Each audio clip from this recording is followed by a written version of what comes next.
The pitch. Swing and a miss! That's the ball game! How about that? The climb is complete! The Volunteers are the very best in college baseball. And the championship flag has been planted on Rocky Top. That's one of the best play-by-play calls I have ever heard. College World Series national champions from Knoxville. Some call it Knox Vegas. But one key member, and he doesn't like the attention, a friend of mine for quite a while, and he's known as the pitching whisperer to many. Frank Anderson, he spent some time here in where this podcast, the home base of it, Austin, Texas, and he has coached some of the best talents in college baseball, professional. Even his son was one of the best at the time during his career. Frank Anderson, the guest of episode 374. Let's ride. Wake your ass up or take a damn nap. And we're the three best friends that anybody could have.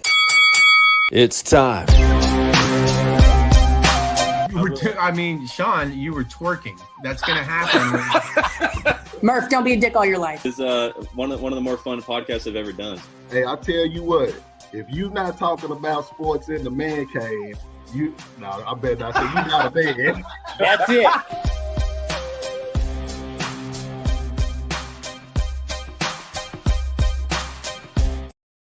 And there is the man from an undisclosed location somewhere on the East Coast. We won't reveal it, but this is Frank Anderson, the pitching coach of the Tennessee Vols. Frank, you told me this, and you guys are just coming off of this, winning the national championship. Sure. You celebrated a while. You're already out recruiting the next generation of Volunteers. How long did you celebrate? We got back. I guess we got done Monday night and had a pretty good celebration that night, and then we left at 1 in the afternoon from Omaha, and found out that we were going to have a parade when we got back. And hey, I'm going, I don't know about all this. I mean, so we won on Monday. We're having the parade Tuesday. I'm going, this thing, what is there going to be, like 1,000 people out there? And we get there, and I don't know what they estimated, but I've heard anywhere from 50 to 80,000 people, and it was one of the most impressive things that I've been a part of. And so we had that on Tuesday. Wednesday we kind of get together and kind of informally at the office, and then Thursday we get together and start it all over again. And it's kind of funny because they're doing some crazy building in our stadium. Wow. And so now to go to the bathroom, you got to go about 100 yards, and to get any water, everything's shut off in our offices over there and stuff like that. So it's different, but it's also something that you deal with because of the success and what Tony's built at this place. They're putting a lot of money into it and making it. We sell out, but we need more seats also. So it's a good thing. Supply and demand, and if anyone's never been to that part of Tennessee's a beautiful state. Knoxville is a special place. I've only been one time, and I know I keep saying it, but I'm going to have to come up and visit because I do want to. I love the SEC being the dominant baseball conference. I definitely want to see all of those stadiums. But where were you? I mean, I will say this. I was hoping, you've been around some dog piles. I know this is a still photo. I thought the kids did their own thing, and this is not a criticism. They didn't really participate in a full-on dog pile. No, they didn't. I didn't. I was surprised because I saw it later on, and I don't know that anybody hit the ground. Because those things can get kind of dangerous. Of course, with the draft coming up here pretty quick, some of those kids maybe thought about. I doubt it, but they might have. You never know. But no, I actually the strength coach. I was standing by the strength coach and one of our other assistants, and a last pitch strikeout. We hug, and we're pretty good. And then Tony comes in kamikaze and hits me right in the eye and cuts me open right here. I think it was. He at least caused it, and he hammers me pretty good, but obviously well worth it. But yeah, And so that's kind of the initial thing right there. But no, it was exciting. I mean, I don't want any part of jumping in that dog pile because I got to be able to walk out of there when I'm done. But no, that was fun. It was a lot of fun, and fun group of guys, and obviously everything doesn't go your way in the whole year and the way you want it. But 60 games in a 56 game schedule, that's by far the most anybody's ever won. Before when I first started, you could schedule unlimited numbers and start in the middle of January and all that kind of stuff. And so it's kind of crazy that we won 60 games. That's insane. I joked. I sent a tweet to Greg Swindell. I said, I don't remember any team winning 60 games since his era in the mid 80s. Right. Any team winning 60 games. Maybe I'm wrong, but I definitely want to give a shout out to our sponsor, Jim Saxton State Farm. He's a Longhorn legacy and a Westlake OG, so to speak. His dad was a Heisman finalist at UT, and I don't know why the box keeps moving like that. But just like his dad, his late father, he's still in the insurance game. Jim Saxton State Farm been insuring the Austin area for several decades now. We won't say how many decades because Jim doesn't want to admit his true age. That's 3 years older than me, but he looks like he's 39. We'll say that. We'll go with that. There you go. Jim Saxton State Farm. You mentioned the Coach Vitello and the parade, and this is from the Tennessee Vols social media. I thought this was really cool because I really, really enjoy his messages, but this is kind of the parade in slow-mo and what Coach Vitello said to the crowd during that parade and looked like downtown Knoxville. Really good players became great players because they wanted to help each other out and they competed for each other, and that's how that thing went down. But you know what? When you're all in it for each other, it seems to work out, and it definitely worked out for this group right here. So you've been around so many teams for quite a few decades, and you haven't aged one day, in my opinion. Yeah, there you appreciate that. Yeah. What is it? I mean, you guys have been building since his arrival in 2018, that being Coach Vitello. What is it that makes that for you the perfect coaching marriage, so to speak, you and Coach Vitello, and then really making that a place where people want to play baseball in an era in which college athletics in general has changed drastically with NIL and the portal? It's for one, it's fun to go to work every day, and he brings energy. Everybody. I was fortunate. I've worked with a lot of really good guys and good coaches, and there are some similarities. I tell people there's some similarities between him and Coach Garrido in that. Wow.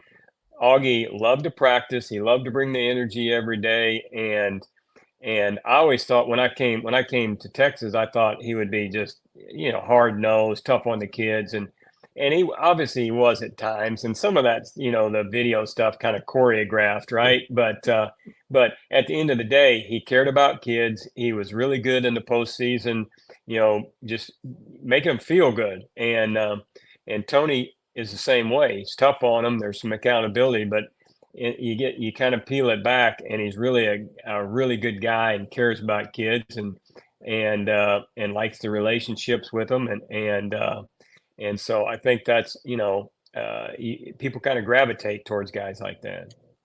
I like him. And then I was hoping and pulling. I'm just going to put this out there. It's my personal opinion. It really doesn't matter. Right. Nothing against who has replaced David Pierce at Texas. I was really pulling for you guys because I love the energy. Sure. I love the energy. And I'm not saying that who was hired here is not. It's just it may be a little biased toward our relationship. I don't know, but I just thought right. I really thought about that was but college sports is about relationships, period. But what you guys, the dynamic you have, is it okay to call you his right-hand guy? Well, I appreciate that, but also I don't want to do a disservice to the other guys that coach. And right. Josh does such a Elander, who's from Round Rock, does such a good job with recruiting and stuff like that. And so that would be a disservice. Now, Yeah, you know, in some ways, I'm kind of a calming force, you know, because I'm older, which nobody can believe that because I've always been the volatile one, kind of, and so you know, from that standpoint, maybe somewhat, but no, I mean, a lot of times, especially since when he first started out, I mean, I'd been a head coach for years, and also been around a bunch of good coaches, so you know, he would ask me every once in a while about different things that you deal with, and people don't realize, hey, the so much on the field is you know about I don't know what percentage of the job, but sometimes a small percentage because, especially that you mentioned it, NIL and stuff like that. You're doing all kinds of donor stuff. You're doing NIL stuff. You're doing scholarship stuff. I mean, it's your social media. I mean, Omaha was so much different this year than in '02. It was crazy. I mean, it just was, and the amount of media coverage and different things, and so yeah, there's a lot of things that go into it. Yeah, do I think I help him a lot? Yeah, but I'm not the only one. I mean, I think it's a group, and I think that's one reason we have success. You bring up a good point. Elander, phenomenal recruiter, definitely a Texas native. Remember him from Round Rock and when he played at TCU. Sure. Great player, great key part of Schlossnagel's teams. Absolutely. At TCU. And those were some great teams that went to Omaha a lot. Right.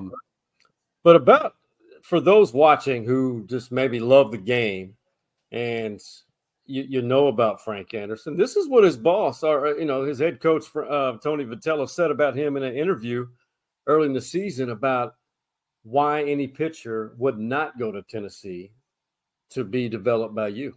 You know, in this day and age, you'd like to think any pitcher in the country would be interested in Tennessee if they look at his resume.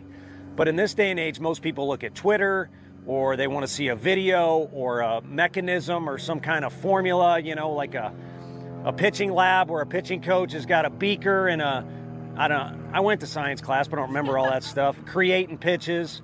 And I don't think any of that's there. I think at the heart of it is you got a very competitive person that is incredibly intelligent. I mean, again, I know you're not that type of guy. You don't like stuff like that because you're not that likes to talk about yourself. But again, when you have that synergy and when you're out recruiting, does that with him or by yourself like you are right now? These kids are smarter, in my opinion, as you're recruiting because they're more well-informed about how the recruiting goes.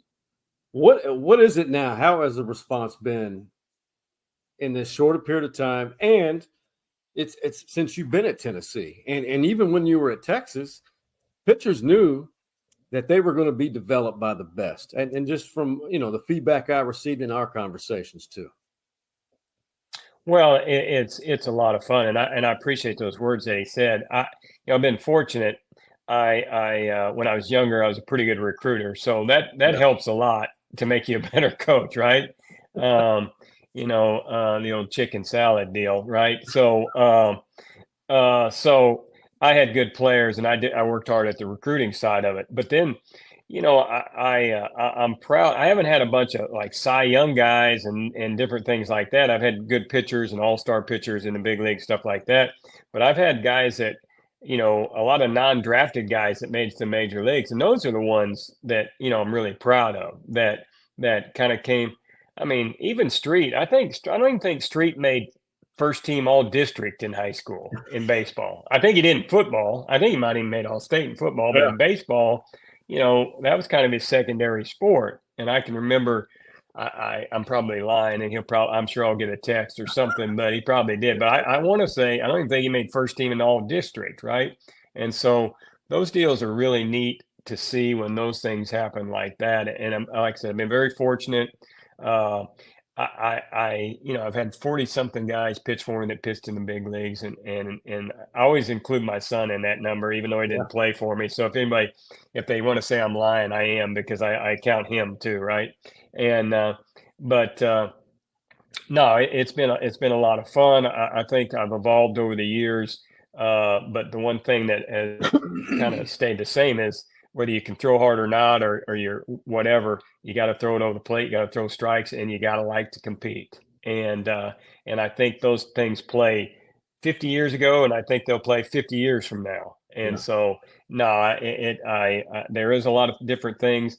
I always tell people, hey, we have all these, we have numbers to quantify different pitches and how good they are now. Well, let me tell you, when I first saw Roger Clemens, my first year coaching in college, his fastball took off and his metrics were probably off the chart nowadays, but you didn't have to have a number to tell me that thing was going to be hard to hit, right?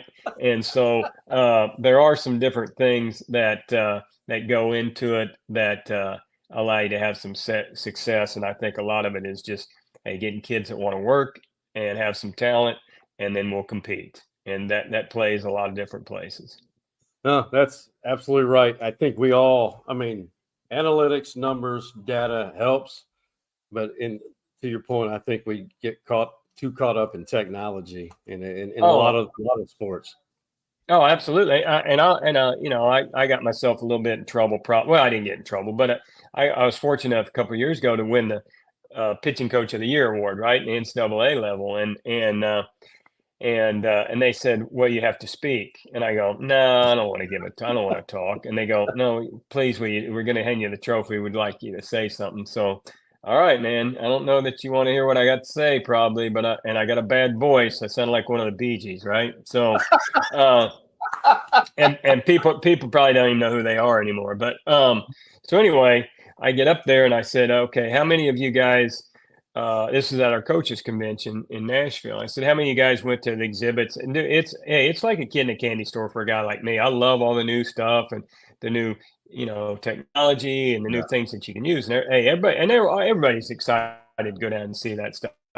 And so how many went down there and saw all the new technology, the new analytics and all that? And, they all raised their hand, fired up. And I said, hey, I did too. In fact, I went around that exhibit hall twice and I still couldn't find that piece of analytics machinery where you could hook it to somebody's balls and see if they had any sack or not. And the guy that gave me that award, I thought was going to take it back, right? Because but people in the crowd at first kind of looked at me like, did he really say that? And then they go, absolutely, you're right. And even though, probably crude, and I probably shouldn't have said that, but there's some truth to that too. Hey, 3-2 count, bases loaded, and the winning run at third. There's no analytics can measure what you got other than in your heart right there. I'm going to give some people an example of who you've developed here just this season, because we could go on for 2 hours about your career, but this is from this season right here. And this is against North Carolina and Omaha. On the edge at 96. Counter for Carolina. Swing and a miss. 0-2. And D'Onofrio lifts it to center. Hunter Ensley bolts back on the move. Whoa! And makes the catch! Somehow hung on. That's, to your point. Oh, man. Those guys have got a sack. Oh, golly. How about that catch? Hey, you leave the eye black, and Tony, this will give you Tony in a nutshell. We've talked about him and what a good coach he is, team guy, players coach, whatever you want to call it. Hey, he has talked about he left the eye black on the center field wall when he hit the wall with his face. And it was out there throughout the World Series, and which was great symbol, of our kids playing hard and doing all that. Well, he's talked about doing something like that at our field, and letting it stay there for like the year or something like that, some type of little deal about how this is how we go about it, or something like that. And I thought, that would be great to do something like that, because kids love that kind of stuff. I love that kind of stuff because of the effort. He hammered himself. In fact, he didn't get to start. We DH'd the next game because he messed up his hamstring pretty good going in that wall. And so, and then you got Drew Beam that's, out there competing his tail off and throwing. It's a kid that's got a pretty good chance to pitch in the big leagues and was kind of more of a quarterback recruit coming out of high school. Oh, wow. And in fact, his nickname is QB1, and he's kind of had that. I can't remember the record with him on the mound, but it's something close to 40 wins and 8 losses in his 3 years whenever he starts a game. And so no, it's kind of a neat, those two guys obviously kind of epitomize what we're all about. That it's kind of like a blue collar team. I mean, Yeah. blue collar roster. They play hard. Now I got to ask you, Kirby Connell, best mustache you've ever coached? Yeah, because I don't, there wasn't a whole lot of mustaches up until here lately, and then I got to hand it to him. I think he started that thing off because he was kind of like Brett, because I remember when Brett started growing facial hair, and I thought it looked terrible, but they look so young, when they first started college or pro ball, and you try to look older and this and that, and then Kirby, that thing kind of stuck, and it just had a kind of a life of its own. And hey, I just laugh because we have a couple kids that would throw. I mean, they might throw 6 shutout innings, and Kirby comes in and gets 2 outs, and the place goes berserk, and the other guy gets a nice little, clap, but nothing like that. And he gets 2 outs, probably big outs, but he gets 2 outs and comes off, and the whole place goes berserk. And no, it's kind of neat. I like that part of the NIL stuff where, I mean, I think he did pretty good, but he kind of, I work out in the mornings, and he's on, different commercials in the morning I see, and does all kinds of different stuff. And I'm going, it's kind of neat to see how he's kind of used that as a form of making NIL deals and stuff like that. And I love it. Yeah. And I tell you what, he looks different when he doesn't have that thing all waxed up and polished up and ready for game time. Yep. Would you say? I think he gives the Raleigh Fingers a run for his money.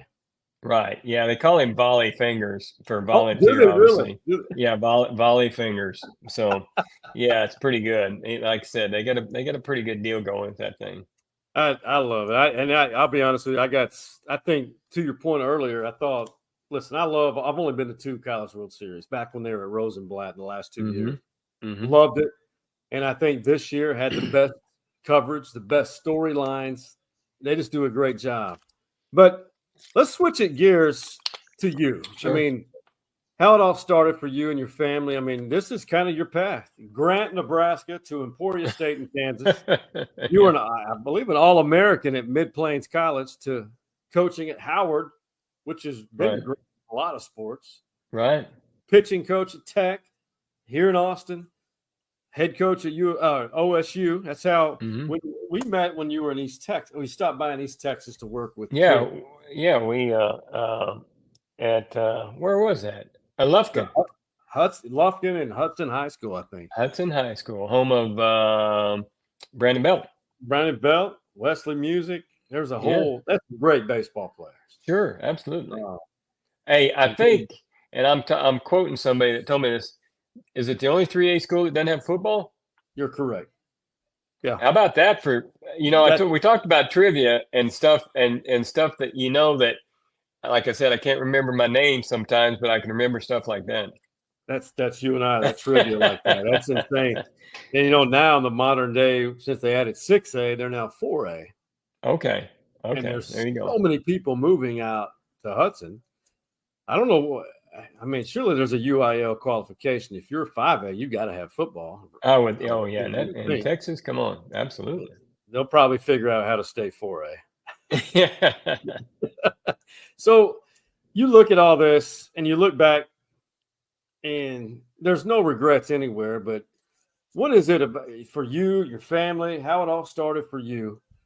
What's the one thing that remained constant about you and your career? I mean, I thought when you were at a proud program as a head coach at Oklahoma State, looking back now through all of your experiences from being a great player as well, what is it that's really made you and really helped you build the family and continue this career as long as you have?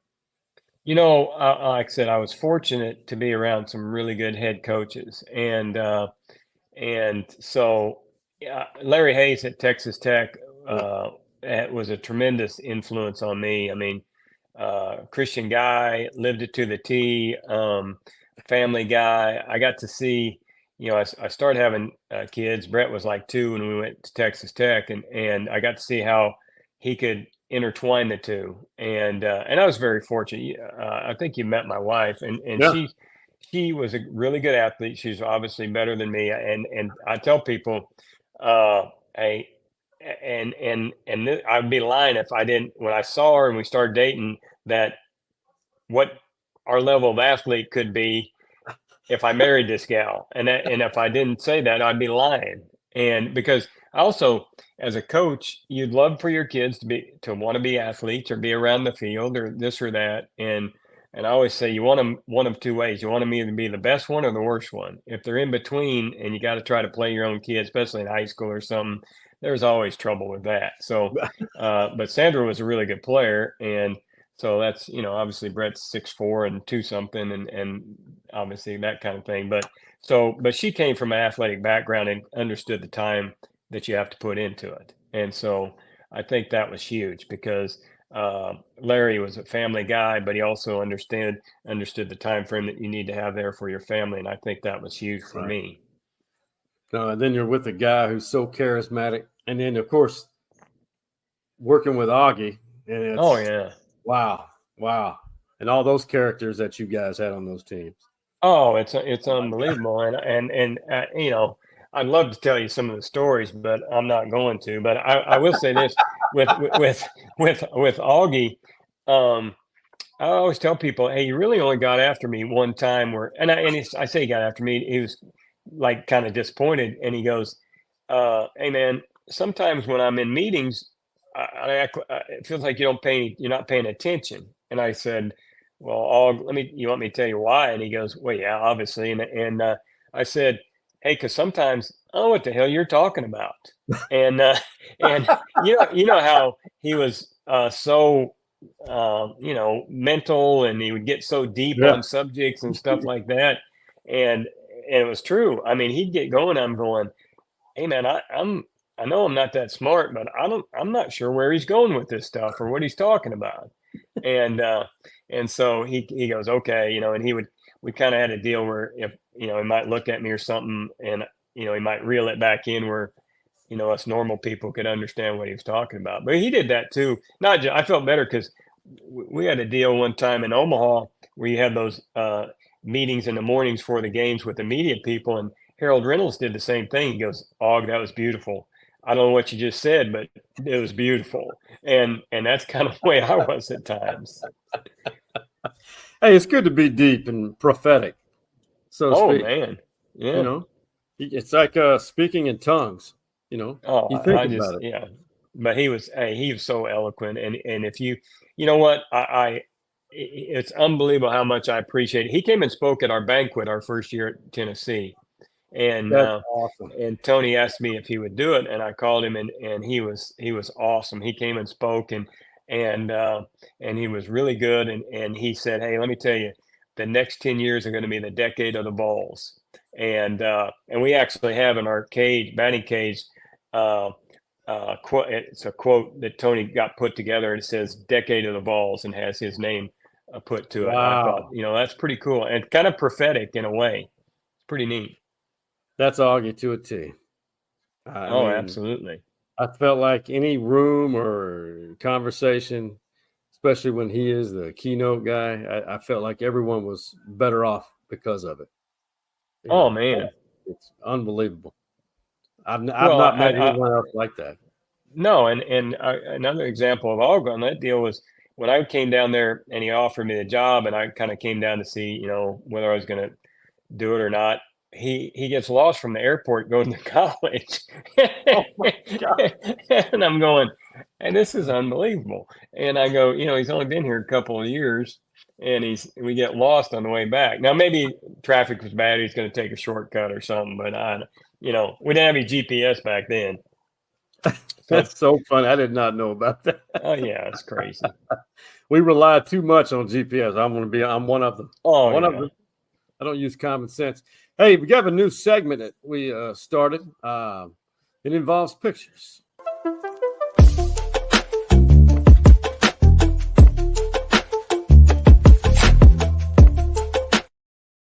All right. So we all love photos. This is Sure. one I picked out 3 specifically for you. And speaking of Augie, this is when you were a head coach at Oklahoma State. Caption this one. Oh. Hey, I know we're probably going over I can't even tell exactly where that's at, but I'm sure they're going over the ground rules and he's probably going over the ground rules and I'm probably saying something about, oh, did you forget I was there for 4 years? I probably have a pretty good handle on what the ground rules were at Dishful, but I don't even know if that's where it's at, so I shouldn't say that. But that's kind of what comes to mind. Come on, hey, have you already forgot me? I haven't been gone that long. But yeah, exactly. That's funny. Oh my God. I remember I wish I could have been there for all of his home plate discussions. It's I always saw the umpires usually laughing. So sure. the next 2 involve 2 people we've already mentioned. This one happens to be your son, Brett. What's going on here? What would you caption that one as?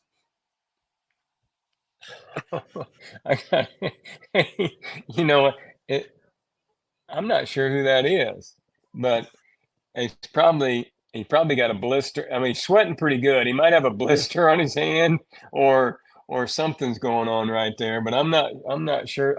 I don't even know exactly who that is right there, but kind of looks like one of the trainers, support staff or something. So I'm not sure. Yeah, for the Dodgers. That was he had a good year, man. That was a fun time right there. It was a little out of control in the fact that, LA, man, it's kind of a crazy place and expensive. Let's put it that way. That's mildly stating it. That's yeah. Last but not least, you mentioned Houston, and you mentioned that obviously he was a good football player too. But this is one moment that deserves a lot of captions. That's wow! It's got to be. Is that Cedric Benson? Oh man, I think 17 tackles. Tackles, and probably in this day and age would be out for concussion protocol, and but never stopped hitting that guy, and oh man, how about that? So that's him right there, huh? Yeah, in the state championship game at UKR. Oh, absolutely. I remember that well. And now that's what I'm saying. I didn't know what his football number was or anything like that. But I believe it's 17 tackles and what a game, man. And kept hitting him, kept going and then it's kind of crazy because Cedric signed a professional contract right after this deal with the Dodgers, I believe.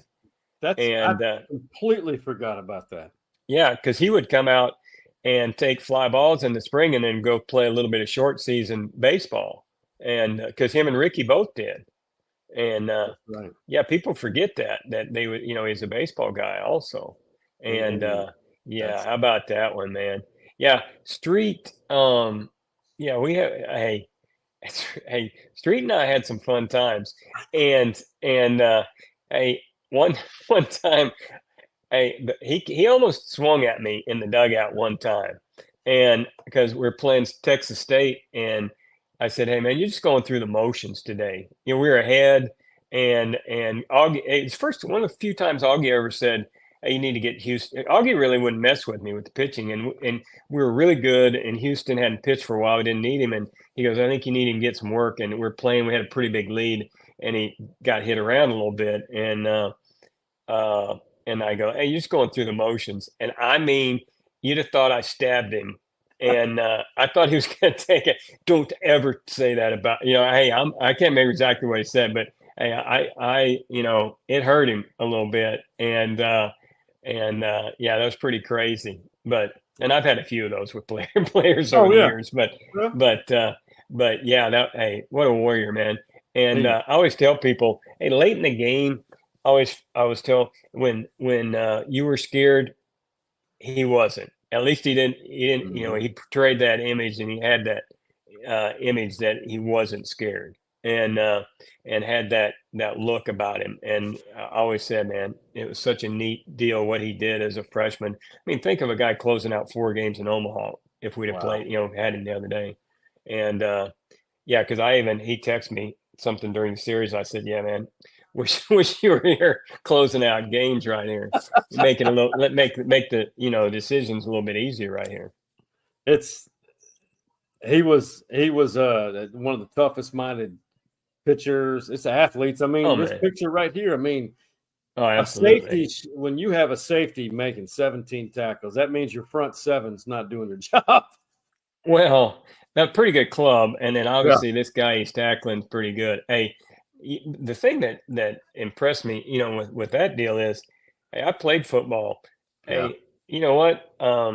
After about 6 or 7 or 8 licks like that, you see guys back off a little bit, but he kept sticking his nose in there, and oh my lands, yeah, pretty impressive. He did, and that was impressive in itself. A tradition for guests as we close out the first segment, a man cave story. Now, you can use the edit feature on this, meaning you can think of a man cave story that's just as comical today as it was when it happened. But I know it has to be something that, it could happen in the clubhouse, anything with Brett or your family, or any baseball memory that maybe you feel comfortable telling. Oh, I'll tell you, and this is, I've already told you about my wife, and I love her to death, and she's the backbone of our family. But Right. You want me to go ahead and tell you? Oh, yeah. Okay, so here's a story. I'm coaching, and I'm at Oklahoma State, and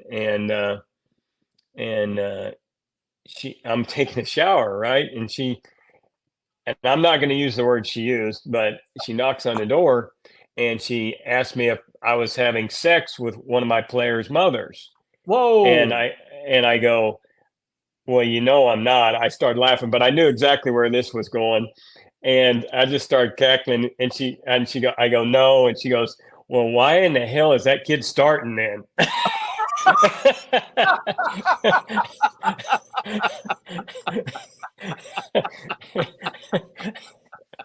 and hey, so I mean, she's obviously really knows the game well and stuff like that, and I thought that's a pretty good one right there. That's one of my favorites by far. And you tell her, you give her a hug from me and tell her that was well done. We need the matriarch of the Anderson family on this podcast sometime to tell man cave stories. By the way, before we take a quick break, I remember toward the end there, you had good pitchers at Oklahoma State. But Haney, wow. Oh yeah. Yeah. He's still producing. Is Oliver still pitching? No, he pitched and made to the big leagues, and then he works for Scott Boras Group and at the professional major league level with those guys. And and Andrew won a World Series last year, and he still lets me know he's still the highest drafted first rounder I've ever had. I think he was 6th or 7th pick in the first round, and been really neat. We still keep in touch. He texted me after we won because their analytics guy worked for us at Tennessee, and so and he got to know him, and they're really good friends, and they were watching the series and stuff like that. So now I follow it. It's fun to turn on Major League Baseball. I don't watch as much anymore because of Brett not playing, but if I do, it's because I had Andrew Heaney, a kid named Garrett Crochet, who's leading the American League in strikeouts. He played for us at Tennessee, last guy to go straight to the big leagues without throwing a minor league pitch, and a bunch of other guys playing on the same night. And I thought that was such a cool deal. Then you can kind of move around and see different guys and stuff like that. But no, just kind of give people insight, man. Those coach-player relationships, it's a lifetime. It really is. Sure, absolutely. We'll take a quick break, and I can't wait to get your opinion on the SEC is going to be changing a little bit next baseball season. And then today there's big celebration here in Austin and in Norman, Oklahoma. But first, quick message from our guys at Hargrove Roofing. Here at Hargrove Roofing, we try to think outside the box to kind of get the creative juices flowing. So I brought in my friend Stevie Lee, former defensive tackle for the Texas Longhorns. He's going to help the team strategize, really motivate them, light a fire. This guy's going to block down. This guy's going to block down. You put your butt into the guard, and that way my Mike linebacker gets free to do what? Not only are they going to learn a thing or two, but they're going to also leave with a great attitude and a bunch of smiles on their faces. I'm sorry, what does this have to do with roofing exactly? Get out. Right now. I said get out. For me, that's what it's all about. It's just having fun, making our employees have a great time. Hargrove Roofing. Know who's on your roof.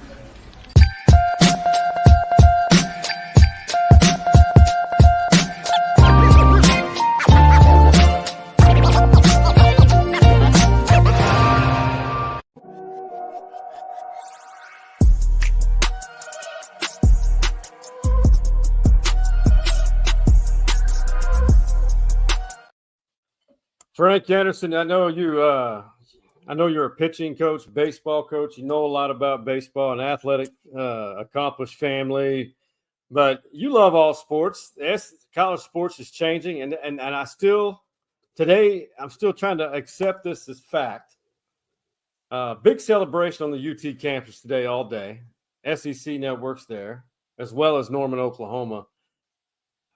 And I don't know how to keep up with it all. Maybe today's the official day to really absorb it all. But Texas OU entering the SEC. Right. What's your, as a sports fan, are you feeling the same way as me, or what's your thoughts on all that?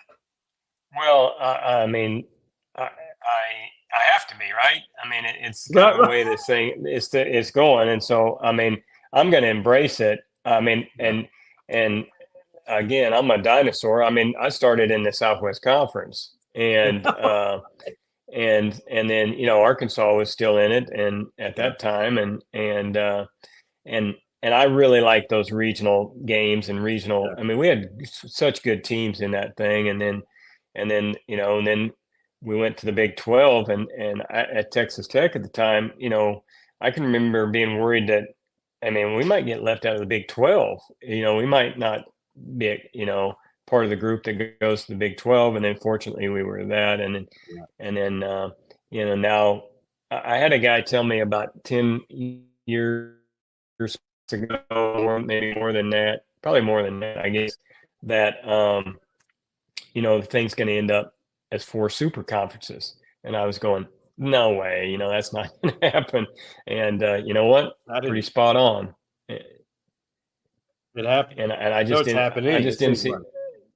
I just didn't see any of that happen. I mean, if you could have told me that USC and UCLA were going to be going to Rutgers and playing sports, that just never even entered the thought process, right? It's kind of crazy. No, it's wild. So. You get faces. You're familiar now. I mean, you've coached against Jim Schlossnagle at A&M. He moved to Texas. Skip Johnson at Oklahoma gets an extension. I mean, What do fans – I mean, all of you are coaches. None of this really matters. It's just more exciting. But I think people who just love college baseball, the SEC, everyone's excited. Every sport's exciting, but college baseball at SEC is just different. What do you tell the fans of both OU and Texas of what to expect? It is. I mean, in the fact that every weekend it's tough. I mean, it's a grind, and there's sold out stadiums and tens of thousands of people at Friday, Saturday, Sunday games, and so it just, I mean, it's a different deal. I mean, we 2 years ago we went to Missouri and started at 0-3, and I think we were 5-10 at one time, and end up going on a roll and going to Omaha, and you look at Florida at one point we weren't sure that they got swept at Missouri, and you thought they might not even make the SEC tournament, and they make it into the Final Four or whatever Yeah. at the College World Series, and so yeah, I mean that deal right there that just shows you, and I don't think I saw a graphic. There wasn't an SEC team that had won the World Series until not that long ago, and then now it's been fairly dominant, obviously. I'm still. I mean, LSU's been often. Florida has been in the past. South Carolina, what they did, I think back to back. Right. Vanderbilt, of course. Sure. Well, what do you think? That's a good point. What is it? It's just obviously you guys have an attractive brand of baseball, and at Tennessee, since I don't know what it was like before Vitello. I've heard, they did make the College World Series, I think, twice. Sure. Yeah. But what is it about it that the kids now that you recruit nationwide, what is it about that? Do they say anything to why they love the SEC? I mean, everyone wants to play for winners, of course. Sure. Well, I mean, as so many of the West Coast kids are coming, back and playing in the SEC and coming back this direction, and I think because it's so visual on TV all the time now, and that's the games they get, and they see the crowds, and in Los Angeles, you got the Dodgers, you got the Angels, you got all these other sports franchises, and most of the SEC schools are in towns that are smaller, that they don't have to compete against that, and everybody. I mean, it's a big deal to be a part of that alumni base of whatever school you went to, and so I think it means a lot, and they put a lot into those programs, and so it's a lot of. I mean, I don't know exact seating, but we see 24,000 for basketball, and I watched the deal when we were in Omaha on Pat Summit, and it was unreal, what she did and how they grew the sport and all that kind of stuff. It's pretty crazy. Showing my age, it honestly seems like yesterday when she had that program rolling. I mean, she surpassed Jody Conrad and La Tech when they were winning. But would you say because of how SEC baseball is, you may be having the best time of your life as far as your coaching career? I've always that was one thing, or that's one of the biggest things that I didn't like as a head coach. And Tony does probably as good a job as anybody, but there is a little bit of facade between you and the kids because you're the one making out the lineup. Right. And so now it's gone back where, like I said, with the streets and those guys that I coached at Texas and at Texas Tech when I was assistant, I'm probably closer to those guys because of the relationships. One, I recruited a lot of them, and then two, you just get closer to them, and you can say things that you can't say when you're the head coach, and stuff, and we all as assistants try to buffer the kid and the head coach a lot of times and take on some of that stuff. And so, because most of those guys have enough on their plate that, I mean, you get pretty close with these kids. And so, am I closer? I don't know. I do know I enjoy it probably more now than I did because I'm not looking for my next job. I'm not looking for a giant pay raise. I'm not looking for this. I'm not looking for that. I kind of do it on a day-to-day basis, and the Lord's put me in a neat spot where I can enjoy these guys. And hey, for the most part, it's a really neat give and take relationship, and the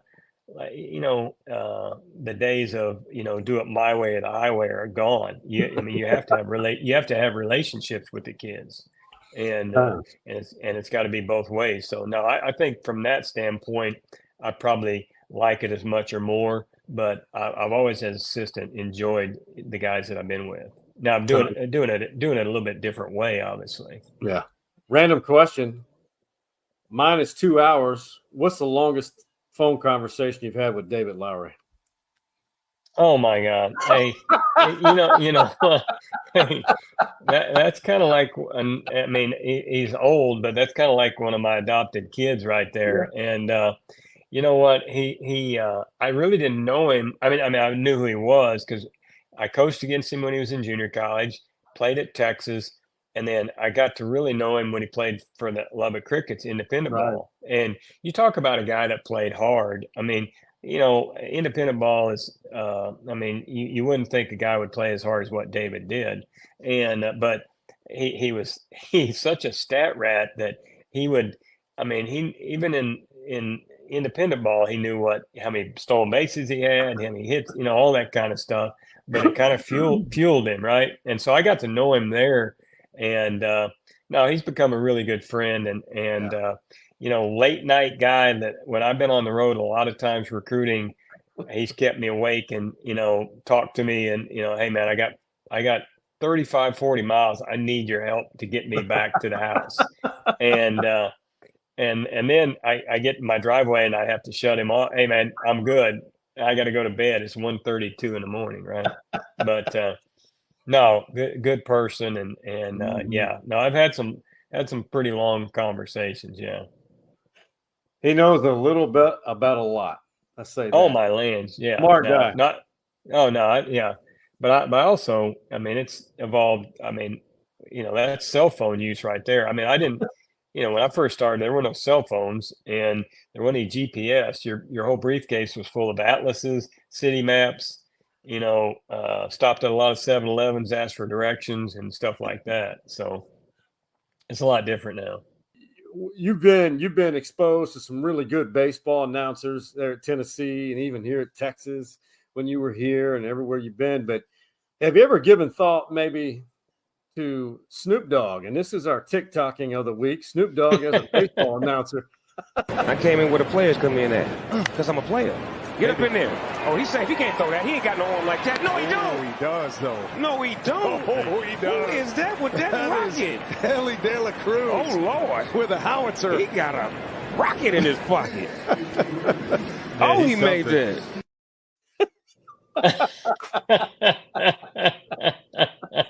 Sign him up. Extended contract. You know what? He was doing some of the Olympic track coverage my wife and I was watching the other day, I think in Omaha. And, well, I know it was. And, yeah, because I think he's going to be in Paris doing some of the stuff. I hope so. No, hey, you know what? If you're enthusiastic, and which he is, and he loves sports, and no, that's pretty funny. That's good. We need more Snoop Dogg. Sure. Hey, man, tell me something good. That's the voice of Mike Arch's son, which now voice has changed because he's reached that stage of his life. Frank, I appreciate you doing this, but is there anything positive or maybe inspiring that maybe you learned from this year's national championship run at Tennessee that maybe everyone else could benefit from?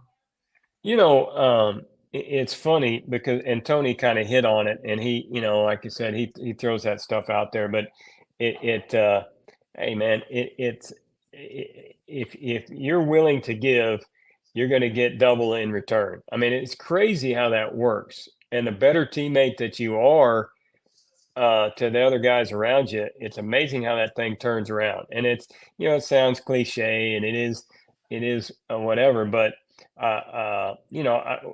as a society, we've kind of got away from some of that, man. Just treat people right, treat them the way you'd want to be treated. And hey, there's, that's kind of what, it is in a nutshell. And so since it's kind of funny, since COVID, we start games and I'm going, hey man, Lord, help me to be there for these guys. Hey, right. Good, bad, in between. Help me to be there, be the best steward that I can of being a good person, caring, all that kind of stuff.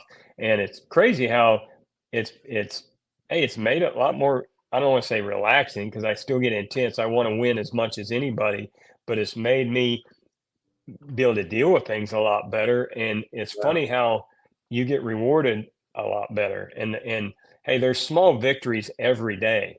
And that's what I like. I was, I've been talking to some different people because believe it or not, I am getting old, right? So you wonder how long you're going to do this. But I was talking to a gentleman. He goes, I retired too early. And I go, what are you talking about? He goes, plenty of money, could do anything I wanted. But he goes, hey man, when you wake up in the morning, if your life is really going the way you want it, there's days you're going to want to laugh, days you want to cry, days you want to be nervous, have some anxiety. That's life. That brings you some energy. Right. That gives you something to do.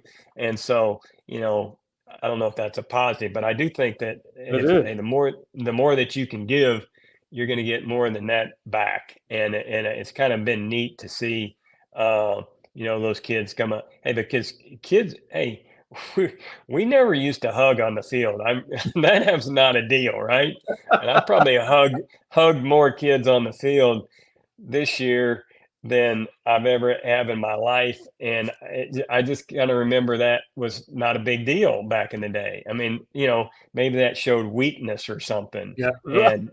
And right. And then now, hey man, it ain't nothing for 10 kids to come up and give me a hug. Hey coach, good to see you, or something like that. It's kind of different, kind of like it in a way, it's kind of, they, we used to hide our emotions, and kids, are more open with that kind of stuff, which is kind of neat, actually.